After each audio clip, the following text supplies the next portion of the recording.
Hello, Kien Vuu, Dr. V. Welcome. Thank you for having me. I'm excited to be on this interview and excited to meet you at RAADfest this year. Yeah, it will be really exciting, RAADfest. Meet face to face is a topic, so we'll talk a little bit more later on about that. But first, of course, let's introduce you first. Maybe you share a little bit more about who you are and what your role is in super longevity, what contributions you have, etc., etc. Well, who I am is somebody who's really proponent of having a beautiful life create a beautiful biology, including having super longevity. I was actually a clinical professor over at UCLA and several other academic institutions, got trained in the National Institutes of Health as well as the Howard Hughes Medical Institute. But yet, at a traditional doctor, I was still 7 years ago overweight, diabetic, had high blood pressure, and was on prescription medications.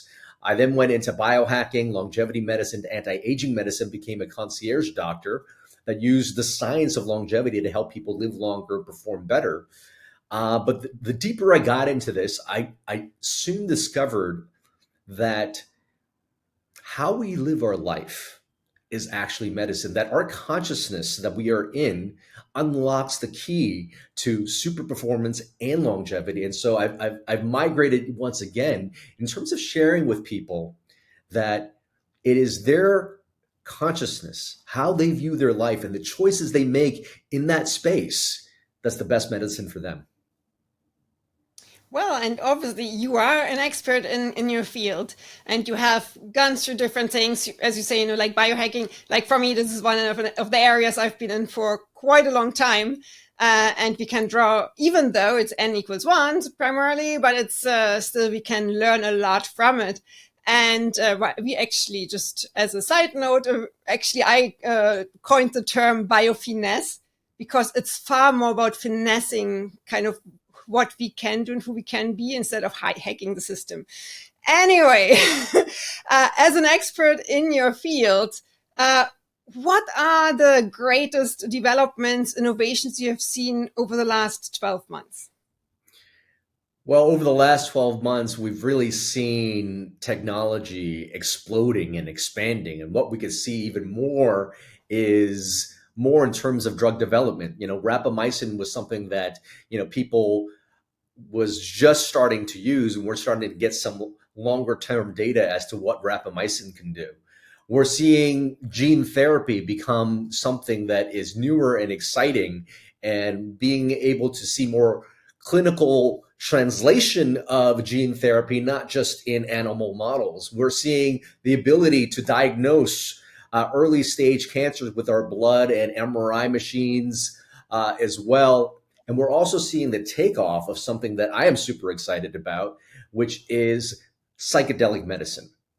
Psychedelic medicine using either traditional plant medicines or synthetics, allowing us to tap into parts of our consciousness, which again, I think is one of the keys to activating the biology of longevity and peak performance. Yeah, and as we kind of like getting closer and closer to RAADfest, the theme of this year is meeting your future face to face. And it first has a lot to do with consciousness. But what does this theme mean to you and to your work? And why do you think it's important for the attendees?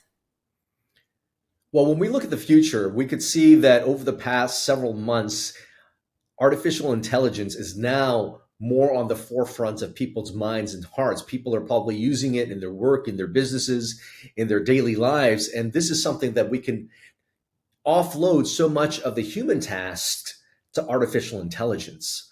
But as we look to where technology has taken us in the past, we've had all these technologies that made life easier for us, technologies to build big buildings, technologies to supposedly keep us more in touch with each other. But if we take a look at where people actually live the longest, if we take a look at where people are the happiest all over the world, they don't have access to any of this technology. In fact, it's how they live their life, how they commune with each other that seems to activate the biology of performance and longevity. That's something that I describe in detail in my book, Thrive State, that how we live our life actually correlates to biochemical changes in our bioenergetic field that speaks to our cells in a moment to moment basis.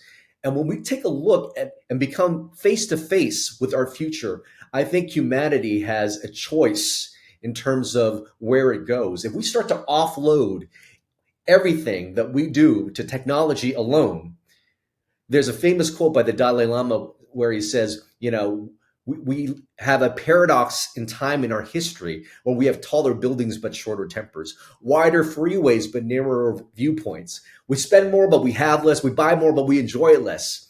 We have more medicine but less wellness.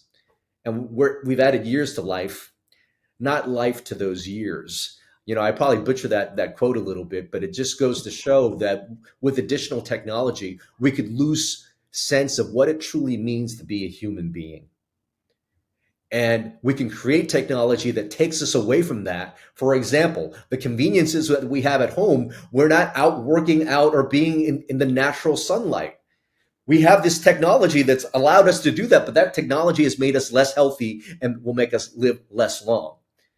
And we can have similar analogous examples of how technology has affected that. But the issue is not use technologies. Let's use technology wisely. But what can we become more conscious of? There's technology on one side, but then on the other side is remembering who we are. Remembering we are human beings. Remembering we are part of a collective, that we are individual cells in the body of our families, of our organizations, of humanity altogether. And how I got in the Thrive state is I had to make sure every single cell in my body has what it needs and know that it is loved. And there's a natural intelligence already that I don't even have to think about that will then gift me with optimal health, longevity, and peak performance. If a single cell in my body doesn't want to work towards this entire collective, guess what that becomes? That becomes a cancer cell. And so when we look forward to our future, when we come face to face with our future, can we see that we are a part of something that's larger? Can we see that we are connected to everybody on the planet as well? Will we choose to serve? Or will we choose to be the cancer cell that is destructive to humanity? That is the divergent point and the opportunity we have, not only to extend our own lives, but to evolve and improve humanity as a whole. Yeah, and as you have already been talking a little bit now about Thrive State, your topic at RAADfest is Thrive State, activating the biology of human performance and longevity. Can you give us a kind of very short preview of what you're going to talk about? I know I've been rambling, and it just flows off the top of my head sometimes. But Thrive State basically is the consciousness that we are in. Because if we could send our body the signals of love, safety, and then also sort of give it the nutrients and all the things it needs, every single cell already has an innate intelligence to give us adaptability, resilience, longevity, and performance. We just have to provide it in an environment where it can thrive. And we do so when we are aware of the consciousness that we are currently in, and therefore the messages that we send to ourselves. Okay. And seeing that there are so many developments, obviously on the technical side, but also there's more and more discussion about, consciousness. Can we actually replicate that? Does that exist in AI? But also we do need to very much focus on who we are as human beings and our body. And as you say, on our consciousness, our awareness of what we can be. Where do you see all of this going over the next 5 years? What are your main predictions? My main predictions are our ability to extend the time we are in this human meat suit exponentially rise over the next 5, 10, 15 years, that our ability to stave off against genetic diseases and the harmful things that we do out in the world will be improved. And really, again, what will happen? How will humans choose to create an environment that is less harmful? How do we, as human beings, with this artificial intelligence not produce more pollution? How do we create environments of more love and more connectivity? We get to choose now, and to be honest, I'm not sure how that's going to go yet. I don't think anybody knows that at this stage. It's quite exciting times, but at some stage, or there are moments where it's like, oh, this, can be a bit frightening as well, because we do not know where things are going exactly, and there are a lot of moments where kind of decisions are made that might not be the right ones for us for our future. So, any final thoughts? Is there any last message or so that you want to leave our listeners, viewers, readers with, or potential RAADfest attendees of what you think kind of the future of super longevity might look like? Well, the technological advances in the longevity space are going to exponentially grow and expand. And there's great opportunity there for people to be able to live such a long time. But again, the people that are currently already living a long time, and the people who are generally happy with every day they spend on earth, don't have access to those technologies. But let's not shun those technologies away, but let's remember this, that at the end of the day, you are your best medicine. The choices and how you view the world and how you view your life is actually medicine. And so, therefore, you hold the key to your longevity.